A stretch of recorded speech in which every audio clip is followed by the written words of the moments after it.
Dahulu di masa para wali, hiduplah seorang hamba Allah bernama Syekh Barshisoh, seorang ahli ibadah yang siang dan malamnya hanya dipenuhi sujud dan zikir. Lisannya lembut, hatinya bercahaya, dan 60.000 muridnya menjadi ulama serta wali Allah. Para malaikat memuji kesalehannya, namun Allah berfirman, "Kalian kagum kepadanya, aku lebih mengetahui hakikatnya, ia akan kufur dan menjadi penghuni neraka." Kalimat itu didengar oleh iblis, dan sejak itu, iblis bersumpah untuk menjerumuskan hamba saleh ini. Iblis pun menyamar menjadi seorang ahli ibadah. Dengan pakaian lusuh dan wajah teduh, ia datang kepada Barshisoh, "Wahai Syekh, izinkan aku beribadah bersamamu hanya untuk mendekatkan diri kepada Allah." Hari-hari berlalu, Barshisoh kagum melihat ketekunan tamunya. Tidak makan, tidak tidur, tidak berbicara, hanya berzikir. Hatinya mulai kagum, dan di sanalah celah ujub muncul. "Aku telah beribadah bertahun-tahun," katanya, "namun aku belum mampu seperti engkau. Apa rahasianya?" Iblis tersenyum licik. "Lakukan dosa lalu bertobatlah. Kau akan merasakan manisnya taubat."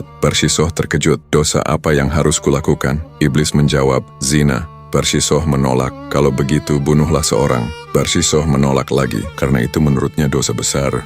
"Kalau begitu, minumlah khamr. Itu dosa kecil, ringan." Dan disitulah awal kehancurannya. Ia pergi ke sebuah desa, membeli minuman keras dari seorang wanita penjual khamar yang cantik rupawan. Ia meminumnya, dan saat mabuk menguasai dirinya, syahwat pun membara. Dalam keadaan hilang kendali, ia menzinai wanita itu. Tak lama kemudian suami wanita itu pulang. Barshisoh panik, ketakutan dan rasa malu mendorongnya melakukan dosa yang lebih besar. Ia membunuh suami wanita itu agar aibnya tidak terbongkar. Barshisoh ditangkap dan dijatuhi hukuman 80 cambukan karena meminum khamar, 100 cambukan karena berzina, dan akhirnya disalib karena membunuh. Ketika tubuhnya terikat di tiang salib, iblis datang lagi dalam rupa seorang lelaki yang tampak bijak dan lembut. "Wahai Barshisoh, aku bisa menolongmu turun dari tiang ini." Barshisoh menatapnya dengan penuh harap, "Tolonglah aku akan lakukan apapun yang kau pinta." Iblis menjawab, "Sujudlah kepadaku sekali saja." Barshisoh berkata, "Bagaimana aku bisa sujud sedangkan aku terikat?" Iblis menjawab, "Sujudlah dengan sekadar menganggukkan kepalamu." Barshisoh menunduk sujud dengan anggukan kepala, dan di saat itulah imannya lenyap. Ia mati dalam kekufuran. Iblis menatapnya dan berkata, "Aku berlepas diri darimu. Aku takut kepada Allah Tuhan seluruh alam."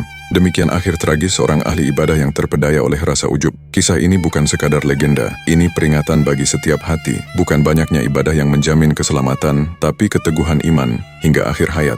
Rasulullah Shallallahu Alaihi Wasallam bersabda, "Sesungguhnya hati anak Adam berada di antara dua jari dari jari-jari Allah. Allah membolak-balikkan hati itu sesuai kehendaknya." Semoga Allah meneguhkan hati kita di atas iman, melindungi kita dari tipu daya setan, dan menutup hidup kita dengan husnul khatimah.